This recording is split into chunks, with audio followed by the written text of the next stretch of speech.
Bien, c'est la première des vidéos qui seront dédiées au congrès de la Commission internationale sur la santé au travail, qu'on appelle plus communément ICO. Donc, je propose de lancer une chaîne YouTube d'abord pour couvrir cet événement-là, et puis peut-être après pour discuter peut-être d'autres choses qui concernent la santé au travail.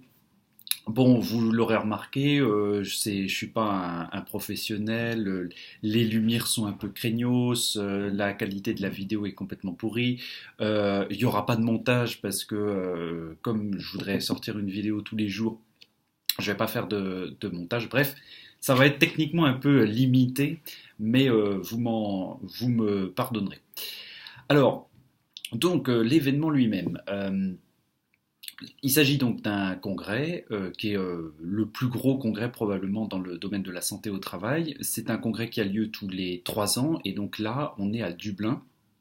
Donc pour couvrir cet événement, alors preuve que je suis à Dublin, j'ai donc un petit plan qui m'a été remis à l'entrée de l'hôtel et vous ne le voyez pas, mais j'ai vu sur Christchurch, qui est une des places fortes de Dublin et que je visiterai dans la semaine. Donc on aura certainement plus de 2000 participants dans ce congrès, quelques collègues français qui y seront, et donc que j'aurai l'occasion de croiser et qui feront certainement tout un tas de communications, soit orales ou affichées, et dont on parlera ici. Alors, la Commission internationale de la santé au travail, que je vais à partir de maintenant appeler l'ICO, puisque c'est l'acronyme anglais et qu'on utilise plus même en langue française, eh bien, cette ICO est divisée en plusieurs comités scientifiques, en gros plus d'une trentaine. Et en ce qui me concerne, j'appartiens au comité scientifique dit WOPS, pour Work Organizational and Psychosocial Factors. Ça correspond en gros au comité scientifique sur les RPS. Bref, dans ce congrès, je vais avoir certaines choses à faire. Je m'occupe de 2 sessions.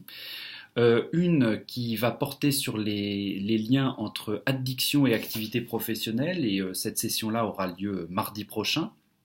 Donc dans cette session, il va y avoir différentes communications. J'ai un de mes internes qui va faire une communication orale sur les liens entre jeu d'argent et activité professionnelle.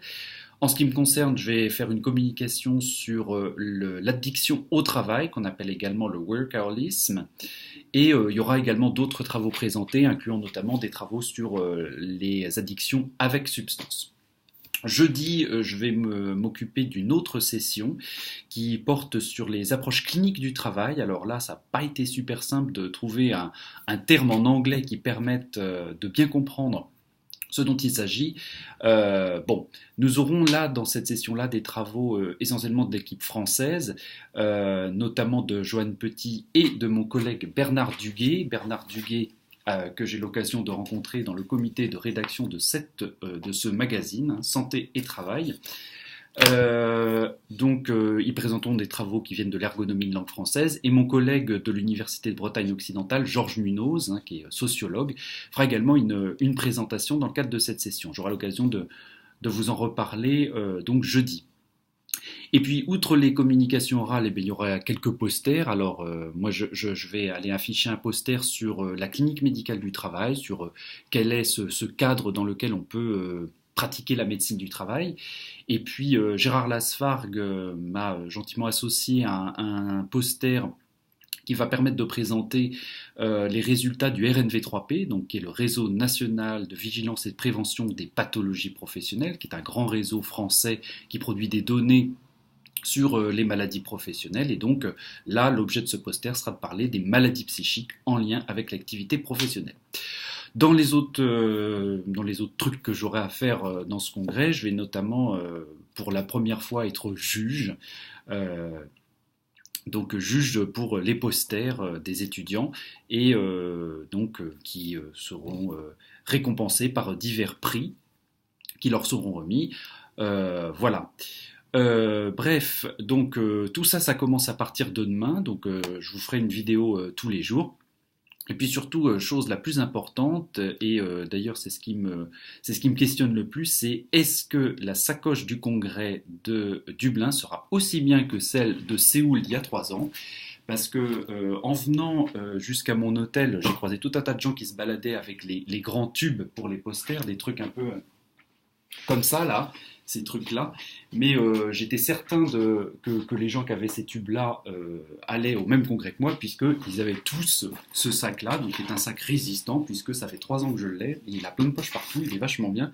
Donc demain, je pourrais vous dire si le sac du congrès est au moins aussi bien que celui d'il y a 3 ans.